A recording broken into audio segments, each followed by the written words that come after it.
엠마오로 퇴사하던 제자들 부활로 재입사. 이것이 오늘 말씀의 주제입니다. 부활절 맞아서 이 나라에 그리고 우리 교회 여러 성도님들의 가정에 죽음과 같은 또한 어려운 그리고 힘든 여러 일 가운데서 하나님께서 회복해 주시는 역사가 일어나기를 주님의 이름으로 축원합니다. 무신론자들이 기독교를 바라볼 때 제일 혼돈스러운 것이 있었습니다. 이것은 믿는 신자들이 주장한 것이 아니라 무신론 역사학자들이 혼돈스러워하는 사실이었습니다. 기독교사를 연구하다 보니까 어떤 날을 계기로 기독교가 급증한 것을 볼 수가 있었습니다. 갑자기 교인의 수가 늘어나고 흥황하고 그래프로 보면은 이렇게 쭉 가다가 어느 날을 계기로 확 뜬 거예요. 거의 수직으로 뛰어버린 겁니다. 그 사건이 뭐냐라고 봤어요. 언제부터 기독교의 역사에서 기독교가 급증하게 됐는가를 살펴봤는데 그게 주님이 죽고 난 다음에 부활 이후라는 것입니다. 그게 이상했습니다. 대부분의 종교들은 창시자가 죽으면 흩어집니다. 그런데 기독교는 더 강해졌다라는 것입니다. 기적적으로 늘어났고 퍼졌습니다. 역사학자 E.P. 샌더스 무신론자입니다. 그는 이렇게 말했습니다. 이것은 종교의 역사에서 유례가 없는 일이다. 정말 이상하다라는 것입니다. 박해 속에서도 무너지는 대신에 퍼져나갔습니다. 로마의 황제 중 네로, 도미티아누스 등 로마 황제들의 조직적인 박해에도 기독교가 전역으로 퍼져나갔습니다.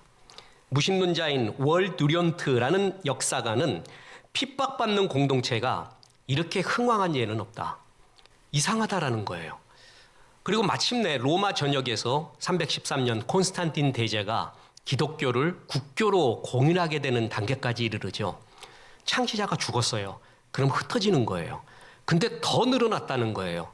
만약에 거짓말 가지고 허구를 가지고 그들이 지어낸 상상력을 가지고 이런 결집력을 보일 수 있을까? 역사학자들이 의문점을 갖는 겁니다. 뭔가 있었다는 거죠. 그걸 신앙의 눈으로 바라보지 못하고 그들이 객관적으로 봐도 이것은 신비하다 말할 정도로 부활의 사건은 객관적이면서도 또한 신앙적인 면에서도 이 세계의 역사에 또한 우리 개인의 역사에 엄청난 사건이었고 우리 기독교가 우리의 신앙생활에서 바탕이 되는 중요한 사건이라는 것입니다. 이 복음서에서 부활에 대한 이야기를 길게 적습니다. 부활하신 예수님이 이제 죽으시고 부활하신 잠깐 부활했다 그리고 살아나셨다 승천하셨다가 아니라 부활하셔서 사람 만난 이야기를 복음서에서 굉장히 길게 기록을 합니다. 일부러요. 제일 긴 사건이 뭐냐면 베드로를 만난 사건이에요. 그리고 두 번째로 긴 이야기가 오늘 읽었던 엠마오로 가는 제자들에게 주님이 만나 주셨던 사건. 이 엠마오 사건은 참 아름다운 신앙의 이야기입니다. 심오하면서도 문학 형식적으로도 아주 완결된 이야기예요. 무엇보다도 낙심에 차 있는 우리가 어떻게 믿음을 되찾을 수 있는가를 보여주는 귀한 사건의 부활의 이야기, 그게 엠마오로 가는 제자들의 이야기입니다. 이 말씀의 주제에 우리에게 주시는 교훈이 있습니다. 그것은 첫째로 슬픔의 길에 주님이 동행하신다라는 것입니다. 예루살렘은 예수님께서 당신 이스라엘 백성에게 결단하도록 부르신 곳입니다. 그리고 지금도 11사도와 많은 제자들이 예루살렘에서 새롭게 모이기 시작하고 있었는데 두 제자들은 예루살렘을 떠나고 있었습니다. 그래서 예루살렘에서 한 30리쯤 떨어진 엠마오를 향해서 터덜터덜 걸어가고 있었습니다. 그 한 사람의 이름은 글로바라고 성경에 기록되어 있습니다. 그리고 나머지 한 사람은 모르겠습니다. 어떤 설교가는 그 나머지 한 사람이 우리라고 말합니다. 글로바와 내가 같이 걸어가고 있는 길이었습니다. 그들은 꽤나 영향력이 있는 예수님의 제자들이었습니다. 예수의 설교를 듣기도 하고 만나기도 했던 사람들이었습니다. 그런데 너무나 낙심한 상태로 예수의 제자들이 활약하던 예루살렘을 떠나 이제 다 끝났다 하며 자신의 고향인 듯한 엠마오로 가고 있었습니다. 왜 그랬는가? 두 제자는 메시아로 믿고 따르던 예수님이 십자가에서 허망하게 죽는 걸 보고 낙심을 한 겁니다. 죽었어요? 그러면 뭐예요? 끝났다라는 거죠. 모든 희망이 부서졌다라는 것입니다. 우리가 알잖아요. 죽으면 끝난다는 거. 그래서 죽어서 끝났다라고 생각을 하고 있는 것입니다. 그때 예수님이 그들의 걸음, 엠마오로 가는 길에 살며시 같이 걷습니다. 저는 이런 구절이 너무나 좋습니다. 보세요. 24장 15절. 그들이 서로 이야기하며 문의할 때 예수께서 가까이 이르러 그들과 동행하시나. 이 엠마오로 가는 길, 낙심에 절어서 가고 있는 그 길에 주님은 어느새 동행하고 있습니다. 우리의 모든 길에 동행하시는 주님. 그런데 그들은 예수님을 알아보지 못합니다. 예수님과 대화도 했지만 예수님을 알아보지 못했습니다. 왜 알아보지 못했는가? 예수님이 부활하신 변화된 몸으로 나타났다라는 것도 이유 중에 하나입니다. 십자가에 죽기 전 살아생전의 모습과 부활하신 모습이 조금 다를 수가 있습니다. 성경에도 나와 있어요. 그래서 못 알아봤다 이렇게 표현을 하고 있습니다. 부활하신 예수의 몸은 문이 잠겼는데도 쓱 들어오셨죠. 부활하신 예수님의 몸은 우리가 죽고 나서 육체의 부활을 한 그 모습을 먼저 상징하고 있다. 이렇게 성경학자들도 많이 얘기하고 있습니다. 우리는 부활합니다. 예수님의 몸처럼 말이에요.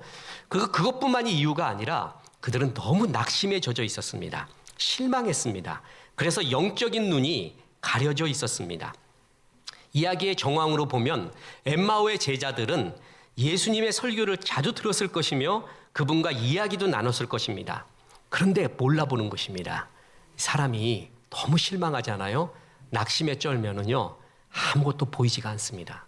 들어줘도 안 들리고요, 먹어도 맛도 없습니다.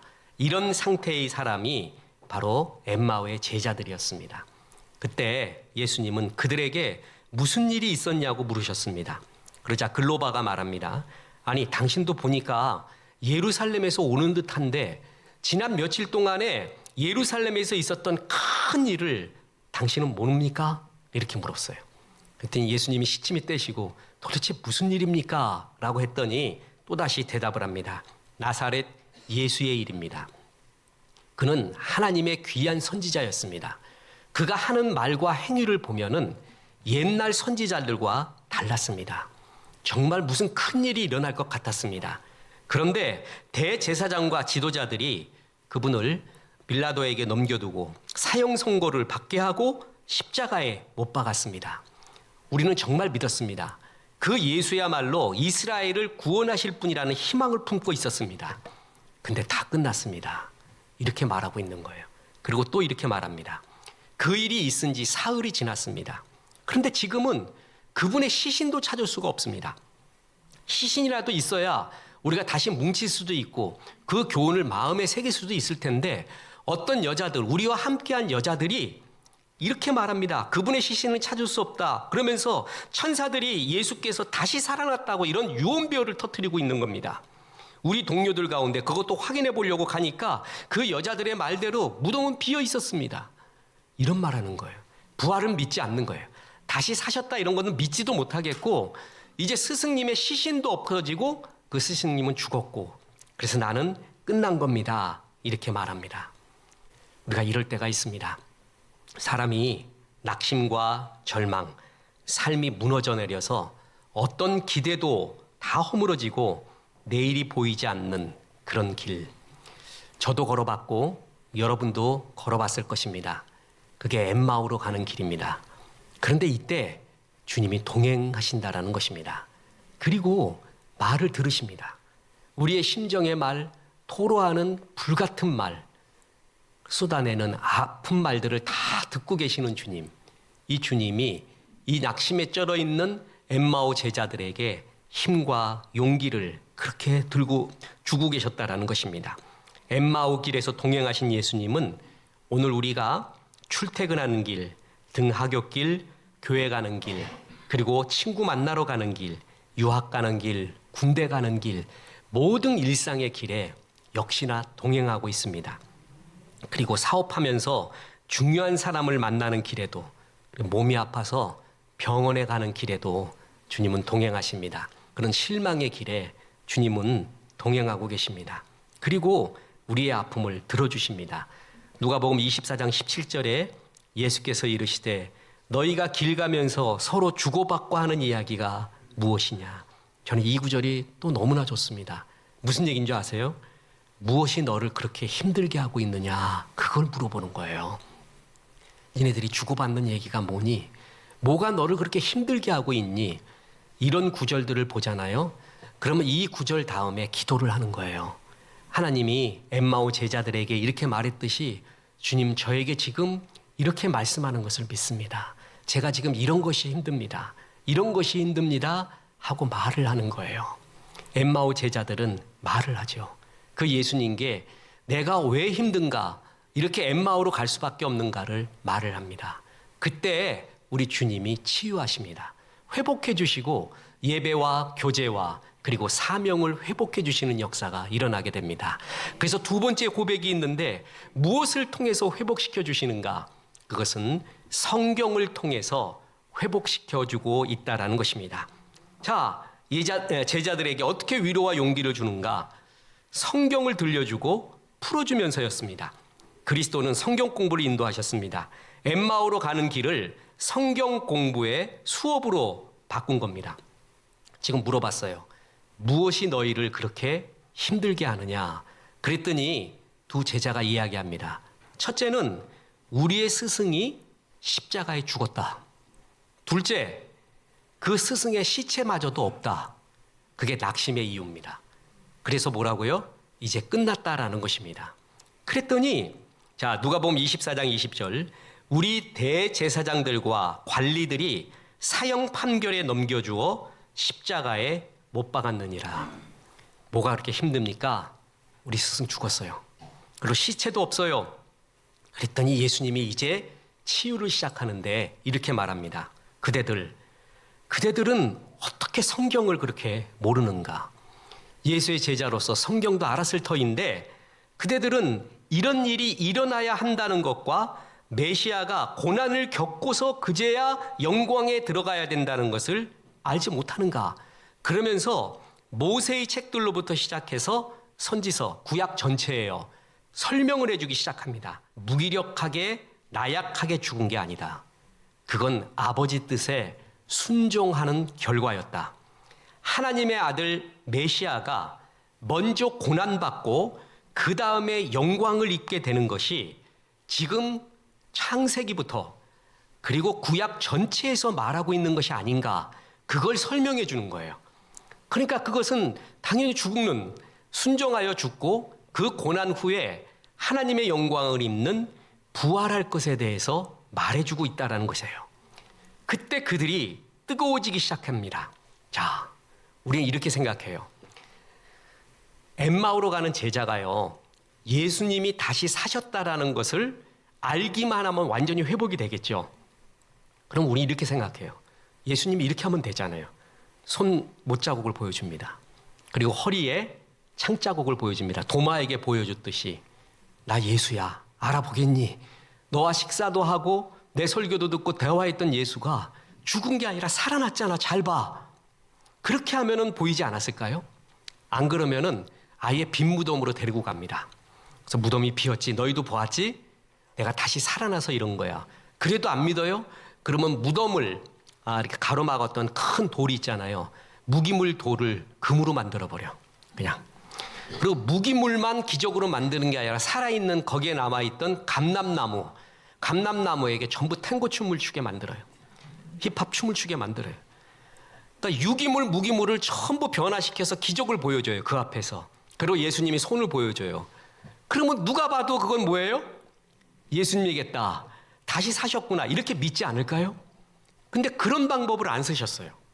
대신에 성경을 가르쳐 줍니다.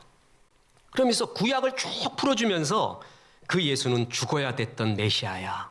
하나님의 뜻에 순종해서 우리의 죄를 사하기 위해 십자가에 죽어야 했던 것이 당연하잖아.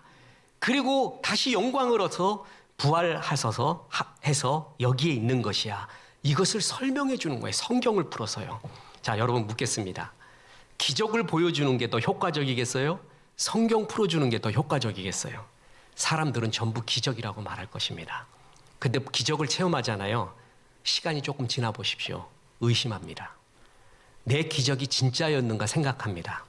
내가 본 게 진짜였는가 생각하고요. 내가 들었던 음성은 가짜가 아니었는가 생각을 합니다. 이 주관 그리고 감정적인 느낌 있잖아요. 되게 위험합니다. 잘못하면은 그것이 나를 사로잡고요. 나로 하여금 하나님 말씀으로 멀어지게 할 수도 있고요. 하나님은 그런 방법 쓰지 않고 하나님의 말씀을 가르쳐 줬습니다. 왜 이런 방법을 썼을까요? 그게 지금 우리가 예수님을 만나고 은혜 받는 방법이기 때문에 그렇습니다. 그래서 보세요. 지금 엠마오로 가는 제자들에게만 성경을 풀어준 게 아니라 이 엠마오 제자들이 나중에 은혜 받고 예루살렘으로 다시 재입사합니다. 다시 가요. 예루살렘에는 11사도와 제자들이 모여 있었어요. 그 모여 있는데 주님이 다시 나타나십니다. 그리고 나서 그 제자들에게도 하신 것이 뭔지 아세요? 내가 예수 부활한 예수다라고 보여주지 않고 누가복음 24장 45절 이에 그들의 마음을 열어 성경을 깨닫게 하고, 그러니까 그 11사도와 제자들에게도 나타나서 하신 일이 뭐예요? 성경을 가르쳐 준 거예요. 이 자세한 하나님의 말씀을 풀어준 겁니다. 이것이 우리가 지금 완성된 성경을 통하여 하나님의 뜻을 발견하고 주의 길을 갈 수 있다라는 것을 보여주는 예표입니다. 그래서 하나님이 지금은 옛날에는 말이에요. 성경이 완성되지 않을 때는 여러 모양과 방법으로 말했다 그랬어요. 히브리서 1장 1절로. 근데 지금은 성경이 완성이 됐어요.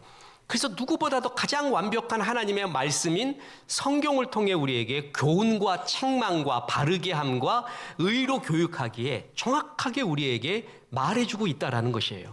그래서 신앙은 그렇게 생활한다는 것을 부활하신 주님이 엠마오 제자들에게 그리고 예루살렘에 남아있던 제자들에게 가르쳐주면서 성경을 풀어주신 것이에요.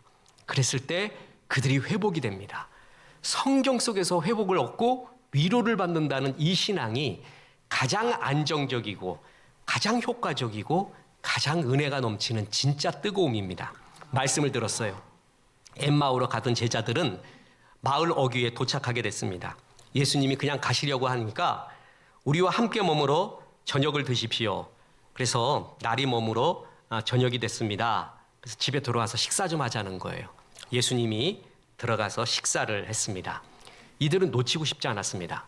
창세기부터 구약 성경 전체를 꿰뚫고 풀어주면서 메시아에 대한 이야기를 해주는 이 사람을 놓치고 싶지 않았어요. 뭔가 이들은 가능성과 희망을 보기 시작해요.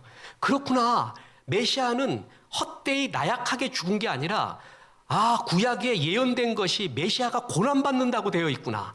고난 후에 영광이 임한다고 했구나. 그 영광이 뭘까? 그 영광은 도대체 뭘까? 이런 의문점, 이런 은혜, 그런 속에서 뭔가 지금 큰 희망을 보고 있다는 거죠. 그때 예수님이 이제 식사를 같이 합니다. 근데 여기서도 놀라운 일이 일어납니다. 여러분, 식사할 때 주인이 밥 떠주잖아요. 주인이 밥하고 국 떠주잖아요. 손님이 와서 밥 떠주고 국 떠주는 예는 거의 없지 않습니까? 근데 그것을 주님이 하십니다. 가서 빵을 당신이 떼어줍니다. 그리고 나누어 줍니다. 자, 여러분, 떼어서 나눠준다라는 거 어디서 들어봤죠? 어디서의 사건이에요? 최후의 만찬이에요. 우리가 이 만찬, 주의 만찬이 예수님 십자가에 달리기 전에 사도들과 함께 최후의 만찬만 만찬으로 아는데 또 하나의 귀한 만찬이 엠마오 제자들에게 행했던 것입니다. 그래서 주의 만찬을 이때 한 거예요. 떡을 떼어서 나눠주는 거예요. 그랬더니 그 순간 기적이 정말 일어났습니다. 그들의 눈이 열렸습니다. 깜짝 놀라서 예수님인 것을 알아보게 되었습니다. 자, 보세요. 누가복음 20장 30절. 그들과 함께 음식 잡수실 때에 떡을 가지사 축사하시고 떼어 그들에게 주시니 성만찬에 대한 4대 요소가 다 들어가죠. 떡을 취하십니다. 기도하십니다. 떼어줍니다. 그리고 나누어 줍니다. 이게 성만찬의 4대 요소거든요. 이거를 똑같이 엠마오 제자들에게 한 거예요. 그랬더니 31절에 그들의 눈이 밝아져 그인 줄 알아보더니 예수는 그들에게 보이지 아니하시는지라. 성만찬을 딱 할 때 예수님이 보인 거예요. 정말 기적 같은 일이었죠. 만찬할 때 그들의 눈이 띄어져서 예수를 알아보게 됩니다. 그랬더니 너무나 좀 야속하게 주님이 없어집니다. 그 없어진 주님이 나중에 예루살렘에 다시 나타납니다. 주님이 없어졌어요. 주님을 알아보고 난 다음에 그때 엠마오 제자들이 했던 정말 유명한 말이 이 구절입니다. 누가복음 24장 32절. 그들이 서로 말하되 길에서 우리에게 말씀하시고 우리에게 성경을 풀어주실 때에 우리 속에서 마음이 뜨겁지 아니하더냐. 예, 이 부족한 종을 변화시키고 일평생을 좌우하는 말씀 5가지 중에 하나입니다. 성경을 풀어주실 때 가슴이 뜨겁지 아니하더냐. 진짜 뜨거움, 변하지 않는 뜨거움, 위험하지 않는 뜨거움. 그게 성경을 풀어주실 때, 성경을 은혜 받을 때 그때 나타나는 하나님의 역사예요. 이때 이 유명한 고백을 하는 거예요. 자, 예수님께서 실망한 엠마오 제자들을 위로하시고 동행하시고 함께하시고 대화를 하십니다. 그 다음에 결정적으로 그들을 회복시켜주는 게 뭐였어요? 하나님의 말씀을 풀어주는 거였습니다. 주의 말씀이 이렇게 능력이 있습니다. 회복을 시켜주시고요. 능력을 주시고요. 힘을 주십니다. 정말 소중한 것이 하나님의 말씀, 그래서 우리에게 주신 지금 예수님이 살아서 부활하신 예수님이 여기 계시지 않지만 거의 여기 계신 것과 동일하게 우리에게 힘을 주는 것이 완성된 성경 하나님의 말씀을 우리에게 줬다라는 것입니다. 세 번째 교훈이 그렇습니다. 그들은 치유받은 후에 예루살렘으로 돌아가 사명을 회복하게 됩니다. 여러분, 참을 수 없는 일입니다.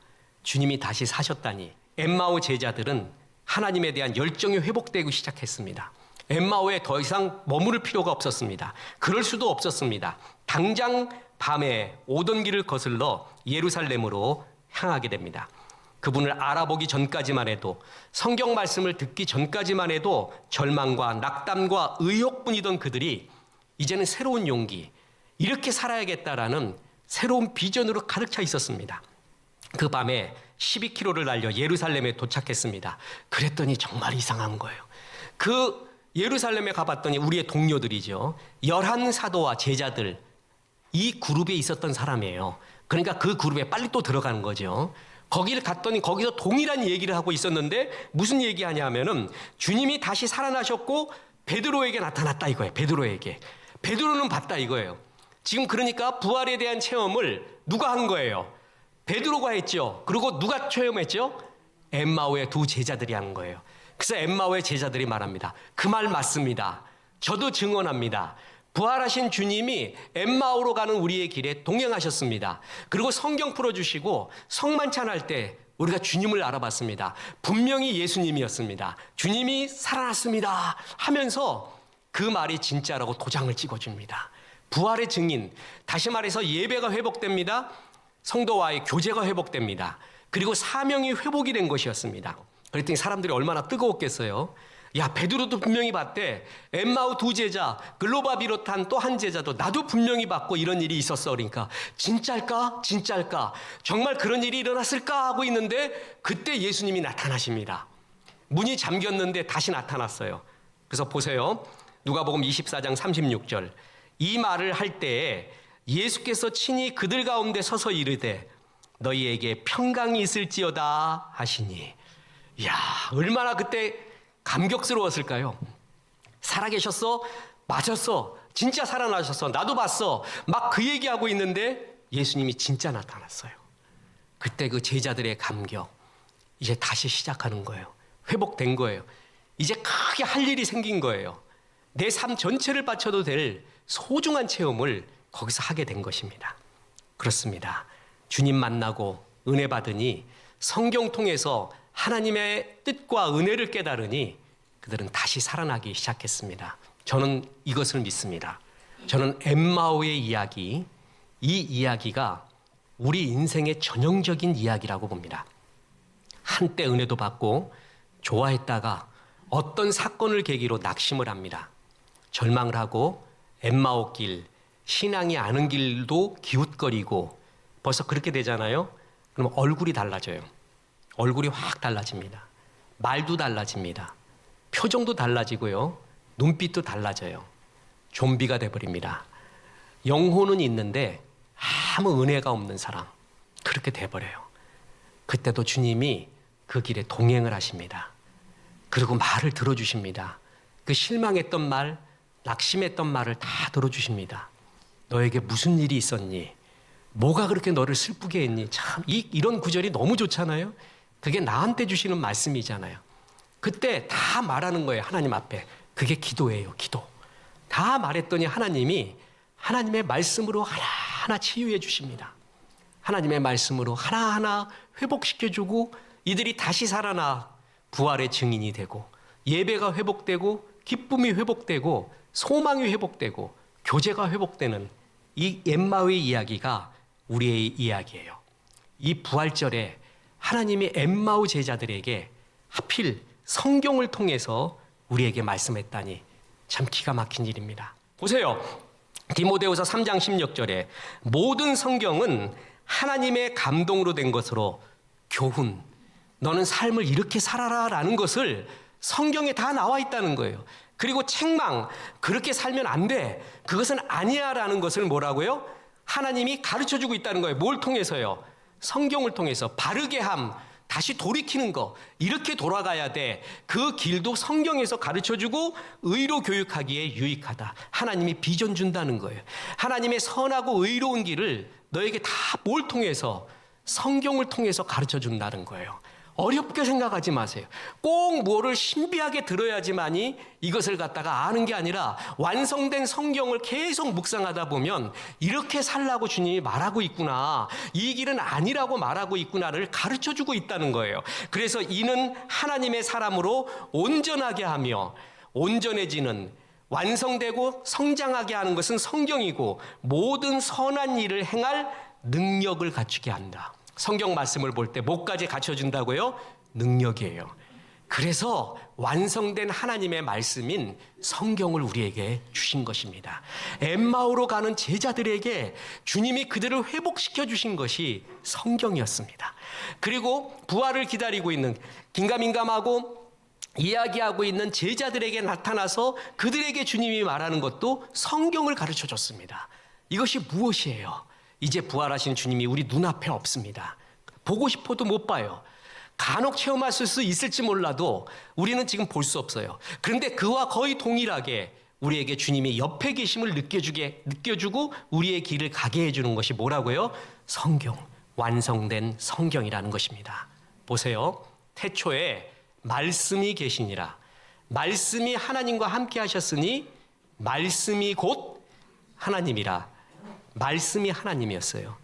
그 말씀이 예수님이었죠. 말씀이 육신이 되어 우리 가운데 거하심에, 그 말씀이 육신이 되어서 우리 가운데 오신 것이 예수님이었다는 거예요. 예수님이 곧 말씀이었습니다. 무슨 말이냐 하면은요, 내가 예수 안에 있다, 예수가 내 안에 있다를 how, 어떻게 하는가. 우리는 이 이야기를 할 때 항상 감정으로 갑니다. 감정. 이 감정으로 의지하잖아요. 그러면 구원도 맨날 흔들립니다. 구원도 맨날 흔들려요. 조변석계로 변해요.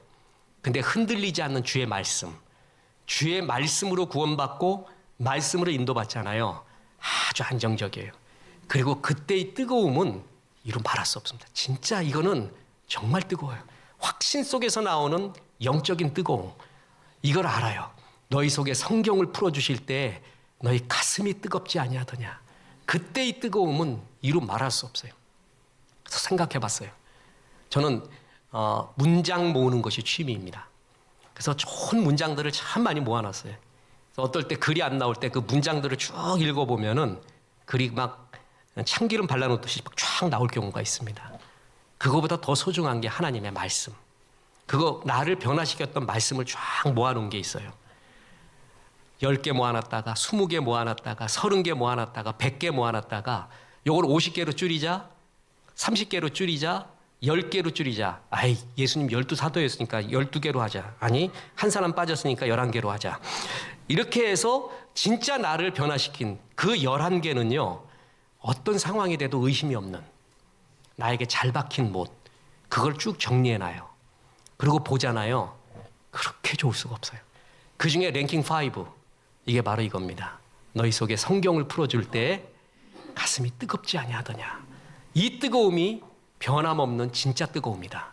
그리고 이 말씀은 나를 변화시키는 능력, 엠마오로 가는 제자들을, 낙심한 제자들을 변화시키는 능력이었고, 그리고 사도들과 남은 제자들을 변화시키는 능력의 원천이 말씀 성경이었습니다. 예수님은 그래서 일부러 부활하고 나서 제자들에게 성경을 가르쳐주며 이제 완성된 성경을 통해서 하나님의 은혜와 너를 향한 교훈과 잘못된 길에 대한 책망과 바르게 함과 의로 교육함을 다 배우라. 이 성경 속에서 온전해진다. 하나님의 일을 행할 능력도 배운다라는 것을 가르쳐 준 것입니다. 그래서 여러분, 살아생전에 제일 사모해야 될 게 성경 공부예요. 정말 성경 공부 사모하세요. 그래서 꾸준히 이걸 보다 보면은요, 정말 폭삭폭삭 빠져듭니다. 아, 이거였구나라고 무릎을 칩니다. 우리 아내가 대학교 때 자기는 왜 방언이 없니? 방언. 수련회 가서 다 방언하고 이러는데 나는 없다고 막 이러고 앉았어요. 그걸 저렇게 뜨겁게 찬양하려는데 자기 목소리도 잘 안 나온대. 그럼 막 실망해갖고 그렇게 있었어요. 그래서 그때 가르친 게 뭐였냐면 로마서를 가르쳤습니다. 로마서를 아내에게 성경 공부를 가르치면서 내 아내가 환해지는 걸 봐요. 그 확신 속에서 나오는, 나중에 표현을 하는데 뭐냐면은 구름 위를 걷고 있는 것 같았대. 말할 수 없는, 집에 가는데 성경 공부를 하고 집에 가는데 구름을 타고 가는 것 같더래. 그 확신, 그 성경이 풀어지고 성경에 대한 믿음과 확신 속에서 그렇게 밝아져요. 그러면서 나중에 그 방언 못해도 되는구나, 하나님 안 주시는구나, 안 주시는구나, 어딜 통해 알아요? 성경 통해 아는 거예요. 그 어떤 사람 사랑해서 주고 어떤 사람 사랑 안 해서 안 주고, 그게 아니라 성경에 보니까 누구한테는 이거 주고 누구한테는 이거 주고 다 나와요. 그러면 난 그게 없는 거예요. 나는 짜장면이야. 그래서 뭐가 없어요? 국물이 없는 거야. 국물은 누구한테 있는 거라고요? 짬뽕한테 있는 거예요. 짬뽕. 나한테 국물이 없는 건 짜장면이기 때문에 그래요. 이걸 내가 깨달은 게 아니에요. 성경에 나와요. 성경에. 그래서 내게 줄로 지어준 구역이 있구나. 그렇구나. 그럼 내게 줄로 이것은 안 구워준 거구나. 나는 줄로 재어준 짜장 맛을 내면 되겠구나. 그에 대한 확신, 그때 열등감이 없어져요. 그리고 내 것에 대한 집중, 이걸 통해 영광 받는구나. 아버지께서 내게 하라고 하신 그 일을 이루어 아버지를 영화롭게 한 거지, 짜장면이 국물만 냈다고 하나님이 영광 받는 게 아니라 내게 하라고 하신 일이 있구나. 여러분, 그걸 아멘하고 그 길로 가겠다라는 거, 그게 성경 말씀을 통해 배운 거 아니에요. 그리고 그 길로 가고 있는 확신, 누가 뭐래도 뜨는 이 프라이드, 어떻게 배운 거예요? 성경을 통해 배운 거예요. 성경 속에서 이것을 가르쳐 주는 거예요. 그때 그 자유, 그리고 그때 오는 그 열등감도 없어지고 프라이드, 이게 다 성경을 통해서 배워지는 것이에요. 성경 깊이 연구하다 보면은 이 낙심한 제자들을 회복시켜 주시는 주의 영광을 보게 됩니다. 부활절에 우리 주님이 회복시켜 주시는 약속을 했습니다. 하나님 말씀 잘 보라고 합니다. 그 속에서 하나님의 은혜와 영광이 가득 임하십시오. 내가 먼저 성경 읽고 충만해지고 내 잔이 넘치고 많은 영혼을 주 앞으로 이끌어내는 귀한 축복의 통로 되시기를 주 예수의 이름으로 축원합니다.